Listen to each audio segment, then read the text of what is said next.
Bapak-bapak, ibu hadirin sekalian, ada 6 perkara yang menyebabkan ibadah kita itu jadi bagus, berkualitas.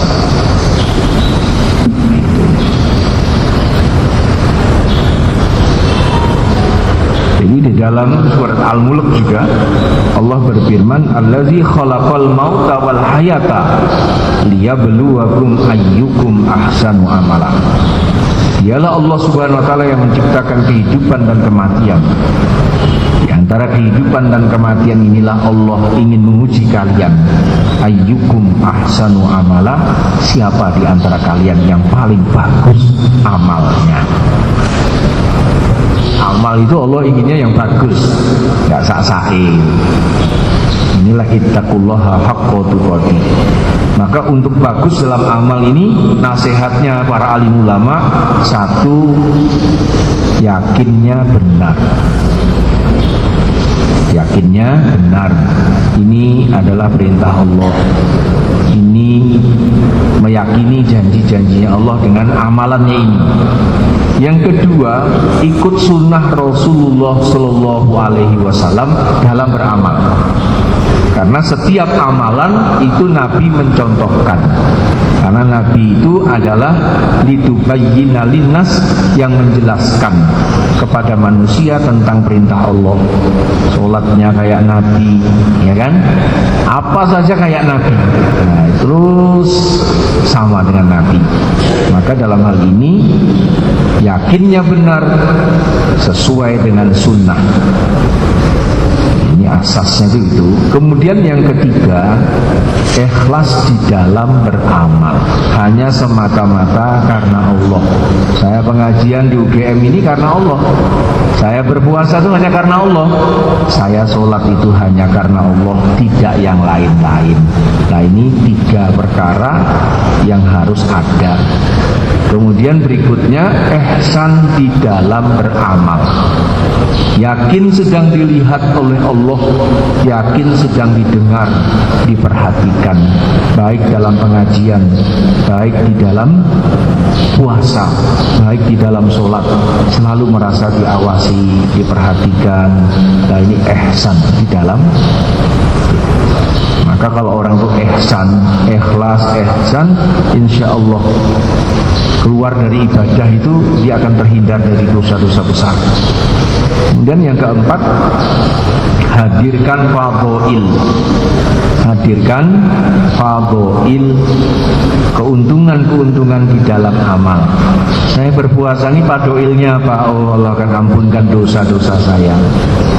Saya berpuasa ini apalagi fadhailnya? Nah, itu terus. Maka menjalankan daripada amal agama itu dengan semangat. Manusia itu tidak akan mau bergerak, mau beramal kalau tidak ngerti keuntungannya.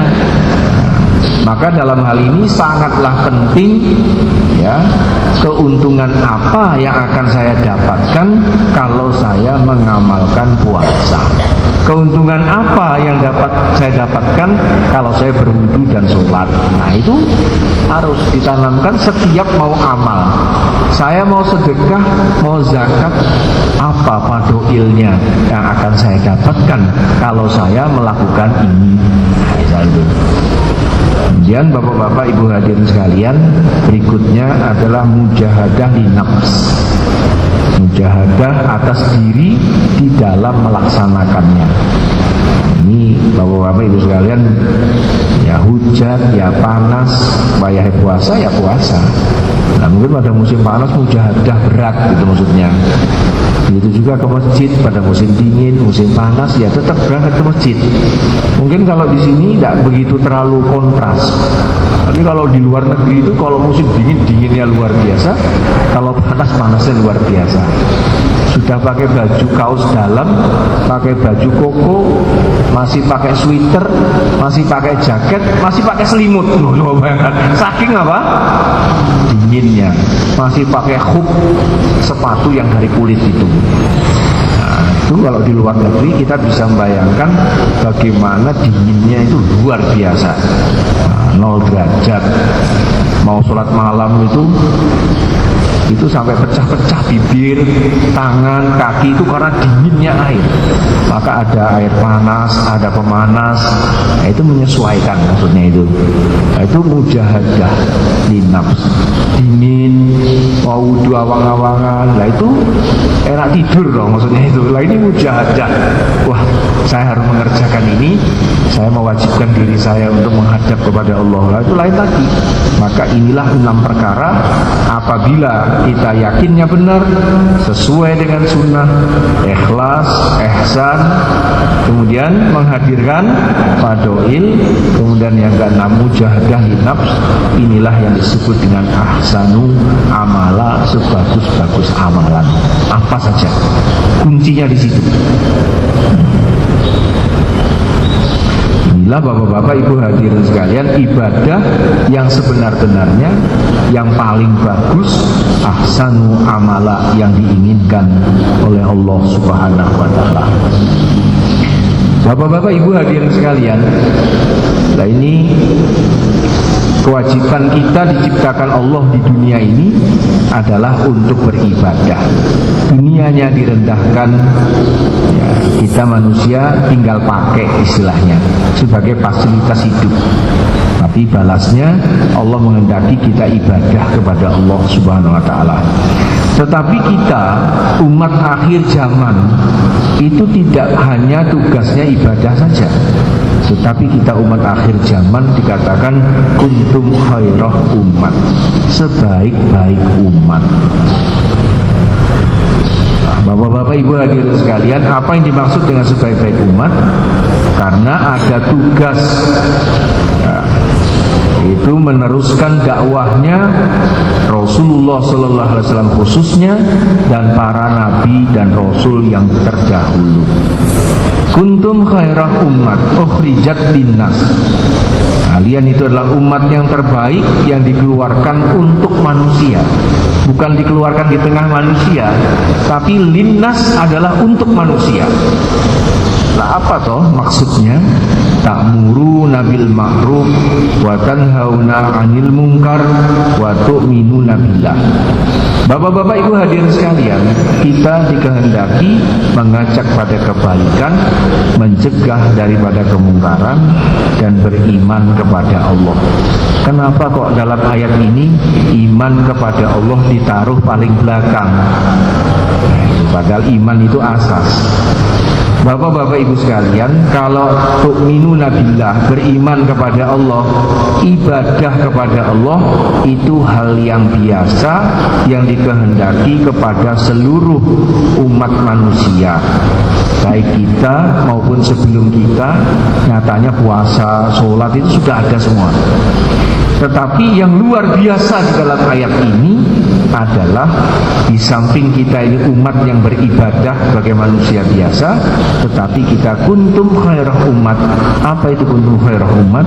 Itu adalah meneruskan perjuangan dakwahnya Rasulullah Sallallahu Alaihi Wasallam. Ini bapak-bapak ibu sekalian, nah ini memahamkan kepada umat, selain ibadah, tugas kamu itu adalah berjuang berdakwah. Itu wangele luar biasa, sulit dipahami itu maksudnya itu. Maka bapak-bapak ibu hadirin sekalian, kita bicara lagi, kita sampaikan lagi, sampai semuanya paham dan mau amal.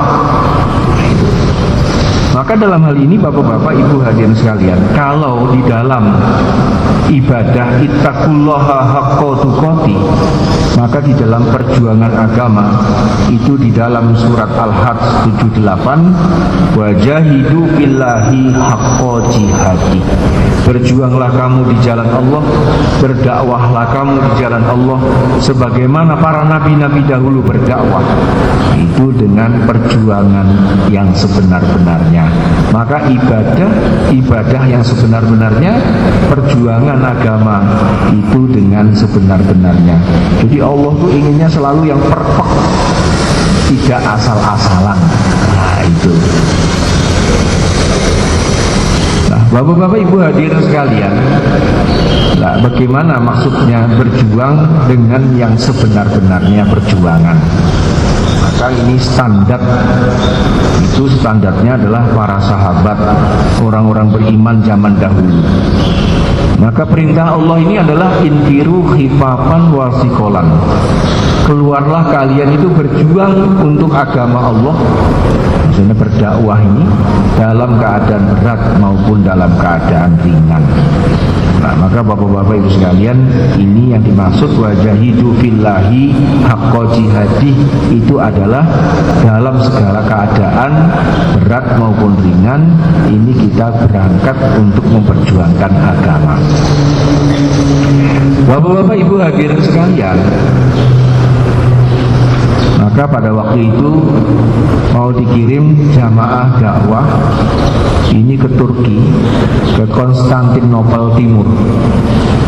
Maka pada waktu itu jamaahnya sudah siap berangkat. Maka sahabat Abu Ayyub Al-Ansori itu sudah berumur 90 tahun. Itu beliau juga ikut mendaftar ingin berangkat bersama-sama sahabat yang lain. Maka sahabat-sahabat yang masih muda mengatakan, wahai Abu Ayyub, engkau itu sudah puas berjuang bersama Nabi. Sekarang engkau sudah tua, sakit, uzur. Maka tidak ada dosa bagi orang yang uzur itu tidak ikut berjuang. Panjenengan itu leren mawon, sudah tua. Maka sahabat Abu Ayyub mengatakan, memang benar saya sudah tua, sakit-sakitan, tetapi saya ini takut dengan ayat infiru khifafan wasikolan. Keluarlah kalian berjuang di jalan Allah dalam keadaan berat maupun dalam keadaan ringan. Dulu saya muda itu ringan, sekarang tua itu saya berat, ya kan? Dulu saya itu sehat, itu ringan, tapi sekarang ini saya sakit, itu berat. Tapi ayatnya memerintahkan berjuang itu baik dalam keadaan sakit maupun dalam keadaan sehat, baik dalam keadaan masih muda ataukah sudah tua, baik masih kaya raya maupun sudah miskin. Pokoknya dalam segala keadaan apa saja, ini tingkat ideal yang dikehendaki, wajahidu billahi haqqa jihadi. Nah, hadirin sekalian dimuliakan Allah Subhanahu wa taala, maka akhirnya sahabat Abu Ayyub pun diberangkatkan bersama jamaah dakwah itu ke Konstantinopel. Di dalam perjalanan beliau sakit keras. Maka bapak-bapak ibu hadirin dimuliakan Allah Subhanahu wa taala, beliau berpesan, seandainya saya ini meninggal dunia di jalan, syahid, maka jangan kamu kuburkan jenazah saya di perjalanan ini. Bawa jenazah saya ke tempat tujuan. Maka bapak-bapak ibu hadirin dimuliakan Allah Subhanahu wa taala, betul beliau meninggal dunia di dalam perjalanan itu. Perjalanan menuju ke Turki, ke Konstantinopel itu. Maka hadirin sekalian, akhirnya jenazah itu dibungkus dan dibawa sampai ke tempat tujuan. Nah, ini ajibnya itu, orang kalau namanya orang meninggal dunia 2 hari, 3 hari itu badannya sudah melendung loh, pecah, baunya tidak karu-karuan. Itu jenazahnya Allah pelihara, Allah jaga. Coba bayangkan. Nah, bapak-bapak ibu sekalian, sampai di Turki sana, maka dikuburkanlah di depan bentengnya orang Turki. Maka setelah itu malam hari, menurut riwayat yang sahih, itu dari kuburnya sahabat Abu Ayyub mengeluarkan cahaya berwarna merah dari kubur sampai ke langit. Maka semua orang-orang Turki lihat itu malam hari kejadian itu. Besok paginya mereka keluar semua menemui orang-orang Islam. Hei orang-orang Islam, apa tuh yang kamu tanam di depan benteng kami ini sehingga mengeluarkan cahaya tadi malam? Maka para sahabat mengatakan, yang kami kuburkan di sini adalah orang tua kami, senior kami, dan guru kami, sahabat Nabi Abu Ayyub Al-Ansori. Maka bapak-bapak ibu sekalian, ini orang Turki mendapat hidayah, masuk Islam. Coba bayangkan, kematian seorang dai menyebabkan apa?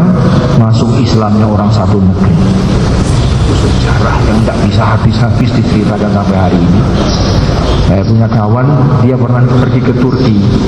Saya pun juga niat ingin datang ke Turki. Dia cerita, dia lihat kuburannya sahabat Abu Ayyub Al-Ansori ada di sana. Orang Turki kalau memanggil sahabat Abu Ayyub Al-Ansori itu Sultan Ayyub. Bukan Abu Ayyub, Sultan Ayyub. Saya sedikit ada cerita. Kemarin saya baru pergi ke Pakistan. Itu orang Faisal Abad, namanya Alal Bahas. Dia itu pergi ke Turki dakwah 4 bulan, sudah tua. Terus Alal Bahas ini meninggal dunia di Turki. Maka dikasih surat keluarganya, gimana nih, dibawa pulang ke Pakistan apa dikuburkan di Turki? Maka keluarganya semua mengikhlaskan supaya dikuburkan, dimakamkan di Turki saja. Tetapi orang Turki ini aneh. Ini Pak sekalian, ada aturan sendiri. Jadi kuburan ulama sendiri, kuburan insinyur sendiri, gitu Pak. Kuburan para saudagar tempatnya sendiri. Maka orang-orang Turki bilang, ini yang meninggal dunia ini Alal Bahas ini apa profesinya? Alim kah? Engineer kah? Ataukah dia saudagar? Kita semua nggak tahu. Maka tidak ada tempat dia di sini. Maksudnya berkubur sini nggak ada nggone. Bawa pulang aja ke Pakistan. Itu pemerintah Turki mengatakan begitu. Dan bapak-bapak ibu sekalian, akhirnya ada satu orang cerdas, dia bilang, Pak, ini Alal Bahas orang Pakistan ini datang ke sini niatnya untuk berdakwah. Sebagaimana Sultan Ayyub datang ke sini juga untuk berdakwah. Jadi ada kelompoknya itu. Kuburkan saja dia di samping kuburnya Abu Ayyub, malah jejer karo sahabat yang masyhur terkenal. Coba bayangkan. Nah, inilah bapak-bapak ibu sekalian, coba bayangkan ini Turki. Nah, bapak-bapak ibu hadirin sekalian dimuliakan Allah Subhanahu wa taala, sahabat itu malah meninggal dunianya, wafatnya itu di negeri orang kebanyakan. Saya di pesawat itu datang ke kuburnya sahabat, 31 kuburnya sahabat. Pimpinannya adalah Hanan bin Salmah. Itu zaman Utsman bin Affan, Pak, membawakan agama masuk ke pesawat Pakistan itu. Satu kuburnya. Inilah senior-senior kita, pejuang-pejuang agama. Begitu di Sibolga ada 3 orang sahabat datang ke sini. Gimana Pak? Kalau kita sekarang pergi pakai pesawat, pakai kereta, pakai bus. Zaman dulu naik apa? Numpak jaran, numpak unta. Bayangke soko Saudi, nanti tekan Iran, tekan Irak, bahkan tekan Pakistan. Boleh, saya sembayangke. Bertahun-tahun dalam perjalanan ini.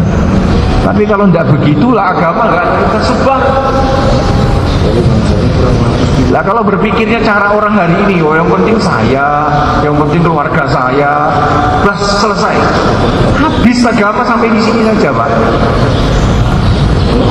Orang-orang Dayak di dalam hutan itu gimana itu nasibnya? Tahun berapa ya? 2000 berapa itu? Kita datang ke hutan Kalimantan. Orang-orang Dayak itu bilang, bapak-bapak terlambat datangnya, kami sudah Nasrani sekarang. Mereka bilang, pendeta-pendeta sudah masuk di dalam hutan, kawin dengan anak kepala suku, itu biasa mereka. Kita orang Islam nggak ada yang kayak sahabat berjibaku gitu. Oh, saya ditanam di hutan Kalimantan juga apa-apa. Itu nggak ada. Nggak heroik itu maksudnya itu. Perjuangan itu lemah umat Islam ini. Nah, hadirin dimuliakan Allah Subhanahu wa taala, tapi orang Dayak ini bilang, sebetulnya kami tahu agama yang suci itu agama Islam. Dia bilang, karena teman-teman saya yang masuk Islam itu tidak minum, tidak makan babi, tidak berjudi. Kalau kami sama, agama keharingan dulu dengan agama Nasrani, kami yang minum, makan daging babi kayak biasanya aja, gak ada beda-beda. Dia bilang gitu. Tapi bapak-bapak datangnya sudah terlambat. Orangnya tuh komit. Kalau pegang janji itu tenanan orang Dayak itu. Inilah bapak-bapak ibu sekalian. Maka sekarang ini bapak-bapak ibu sekalian dimuliakan Allah Subhanahu wa taala, tugas kita ibadah dengan sebenar-benarnya, memperjuangkan agama dengan sebenar-benarnya. Maka sudah umur-umur, sudah tua-tua, sudah pensiun-pensiun Pak, itu tidak pensiun namanya, lulus dari kantornya. Nah, ini bisa didaya gunakan untuk kepentingan daripada umat. Nah, sisa-sisa umur Pak, berapa mungkin orang yang bisa kita islamkan, berapa orang bisa sadar dengan kita kerja dakwah. Hah? Dan nanti kita mati itu akan bawa apa, kan begitu. Maaf loh bapak sekalian, kalau sahabat Abu Ayyub itu ditanya nanti, kayak Abu Ayyub, kamu bawa apa ini? Maka sahabat Abu Ayyub akan bilang kepada Allah, ya Allah, hamba tidak bawa apa-apa, hamba tidak punya amal ya Allah, hanya bawa negeri Turki. Walah. Lah kita bawa apa Bu? Inilah bapak-bapak ibu hadirin sekalian dimuliakan Allah Subhanahu wa taala. Kewajiban kita ada dua, tetapi Allah inginkan semuanya itu dengan sebenar-benarnya, dengan sesungguh-sungguhnya, tidak asal ibadah, tidak asal berjuang. Yang diinginkan tuh nah itu. Nah ini kalau umat Islam ibadahnya bagus, perjuangannya bagus, tidak seperti hari ini Pak, ditembaki, dibunuhi, dirampas tanahnya, dijajah negerinya, tangisan tidak barbar. Nah kenapa begitu? Itu kesalahan itu tidak pada orang lain, kesalahannya adalah pada umat Islam sendiri yang keyakinannya tidak benar dan amal ibadahnya nggak bagus dan tidak ada yang berjuang di jalan Allah Subhanahu wa taala. Maka jadinya lembek. Coba kita lihat di Palestina itu, berapa puluh tahun Palestina itu, padahal di situ ada Masjidil Aqsa. Menurut sejarah jamaah yang datang ke sana cerita, itu Masjidil Aqsa itu sholat isya dan sholat taraweh. Tarawehnya 23 loh. Bisa jadi 27 rakaat itu 15 menit selesai, saking cepatnya. Iya. Nah terus nek bar rampungan ini arep nang gitu jani. Nah kan begitu. Maka ditanya oleh jamaah itu memberikan nasihat kepada imam, kamu jaga amalan masjid ini dengan baik. Kalau enggak nanti masjid ini diambil orang lain. Oh enggak, ini rumah Allah. Allah jaga, akan dijaga sama Allah, dijaga oleh Allah, itu ada amalnya. Nah, gitu loh. Sekarang ini siapa yang menguasai Masjidil Aqsa? Mau sholatnya ditembaki ya, ngopo saya gitu. Orang iso dengengek nanti saya gitu. Saya di Pakistan jumpa orang Palestina yang menangis cerita, anak-anak kami dibunuhi, tanah kami diambil. Bah, sedih. Dia mau menangis kalau bicara itu. Bayangkan. Nah, inilah bapak-bapak ibu hadirin sekalian. Dan itu bisa aja pindah ke sini, itu bisa. Nah, itu. Nah, maka bapak-bapak ibu sekalian, ini kunci daripada kebahagiaan, kemuliaan, kesuksesan itu dengan agama. Dan agama itu akan tersebar itu kalau adanya dakwah ilallah dengan benar. Di sebelah Masjidil Aqsa itu ada namanya Masjid Umar. Itu jamaah datang ke situ. Muazzinnya datang Pak Zuhur. Allahu Akbar, la ilaha illallah, mulai enggak sholat. Asar datang lagi, azan pulang lagi. Itu kehidupan Palestina pada masa itu loh. Belum sekarang. Maghrib, maka jamaah bilang kita tunggu nih muadzin. Kan? Allahu Akbar, la ilaha illallah. Mau pulang di depan pintu, ya Syekh, anta muadzin, anta azan. Masya Allah. Hai, soli bareng-bareng. Orang Arab itu tidak sama dengan orang Jawa. Nah orang Jawa gitu kan mesti sudah ya, pak sholat kan gitu, pekewuh gitu maksudnya. Mana tidak pakai pekewuh? Sub ente dengar. Itu cara Arab kayak ngomong. Sub ente dengar. Ana di sini dibayar untuk azan bukan untuk sholat. Tetap pulang. Lalu dapat kutukan kayak gini itu kan wajar. Nah, orang nggak ngerti. Ayo berjuang Palestina. Ya orang apa bagus semangat perjuangannya. Tapi kenapa sejarahnya kalau udah dilihat? Kenapa jadi begitu?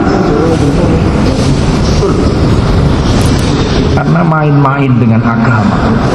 Nah, kondektur bis perempuan pertama kali di Timur Tengah itu di Palestina. Indonesia belum waktu itu.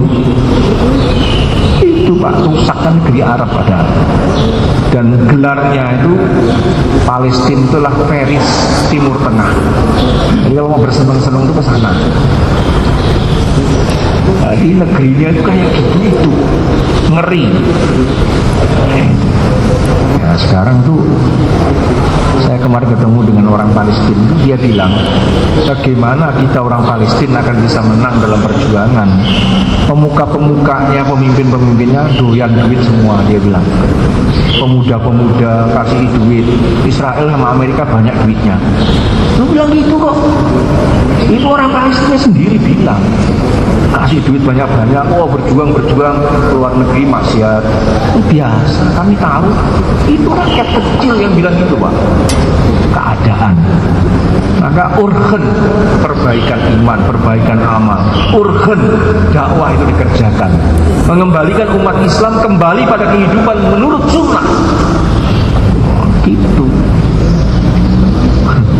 Sahabat Umar datang ke Palestina itu dengan baju bertambal berapa? Berapa?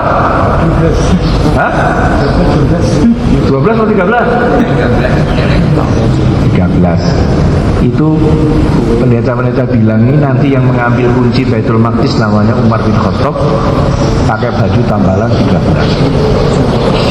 Masuk hitungnya siluro telur 12 kurang siji. Maka ketika sahabat Umar mengangkat tangan, melambaikan tangan, tambalan yang satu itu ada di ketiak. Oh lah kayak bener telulas. Alladzina atainahumul kitaba ya'rifunahu kama ya'rifuna abnahum. Mereka mengerti tentang kebenaran melebihi daripada anak mereka sendiri. Dan waktu diserahkan kunci ini mereka bilang apa? Hari ini kita berada di bawah mereka, kelak pada satu masa kita akan di atas mereka kembali. Sekarang yang di atas siapa? Orang itu terus berpikir caranya bagaimana. Kita terlena dengan jumlah yang besar. Udahlah, nanti dikira provokasi ya.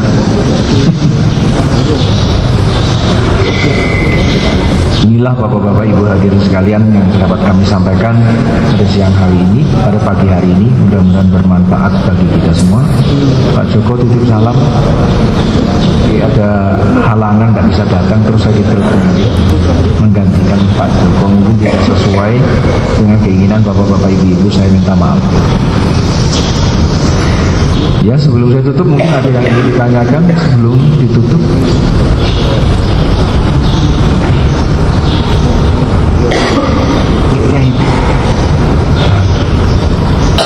Ada ibu yang mau tanya, bentar Pak ya. Mic-nya.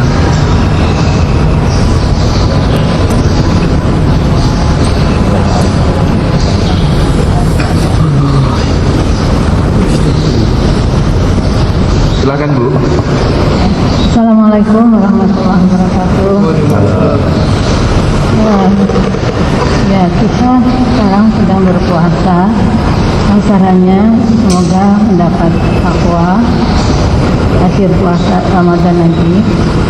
Artinya takwa kita bisa meningkat dibandingkan tahun sebelumnya. Nah, saya ingin tahu bagaimana caranya kita mengetahui derajat takwa kita sendiri itu seberapa ya? Bisa nggak kita menaksirnya? Artinya mengetahui apa Bu tadi? derajat takwa kita. Oh, derajat takwa. Okay. Seberapa derajat takwa kita? Oke, kita bisa nggak menaksirnya untuk diri kita sendiri gitu?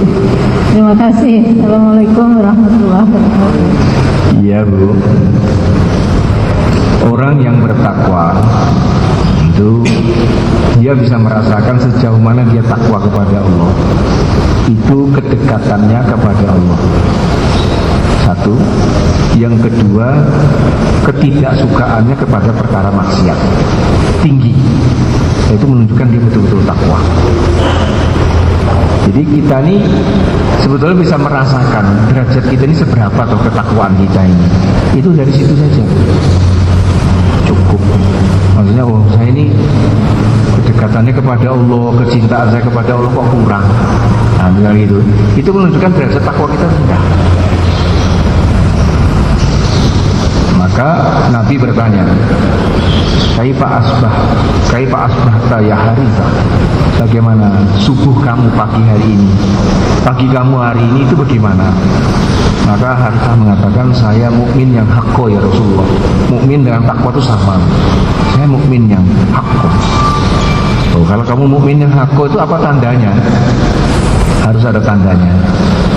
Maka Harithah mengatakan, tidak ada yang lebih aku cintai sekarang ini melebihi daripada Allah Subhanahu wa Ta'ala.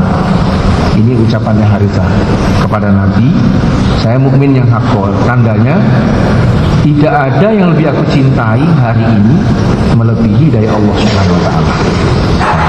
Yang kedua, saya seakan-akan melihat penduduk surga sedang bersilaturahmi. Akhiratnya itu. Dan saya melihat, seakan-akan melihat bahwa penduduk neraka diguling-gulingkan di dalam api. Maka Nabi mengatakan, ilzam, pertahankan itu. Itu ketakwaan. Jadi ketakutan kepada Allah, kecintaan kepada Allah, hari akhirat, dan kebencian kepada perkara maksiat.